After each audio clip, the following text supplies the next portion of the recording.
Stella, sa lansangan ako lumaki. Sa kulungan.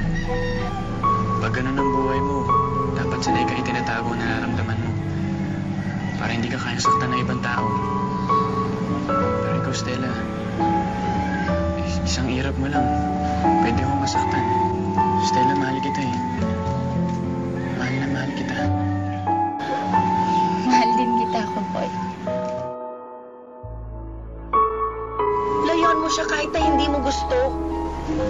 Hindi ka maganda para sa kanya. Halika pa, hindi ka umalis. Kulukuyin mo niya ang boyfriend mo! Patong-patong na kasi. Hindi ko na kinakaya.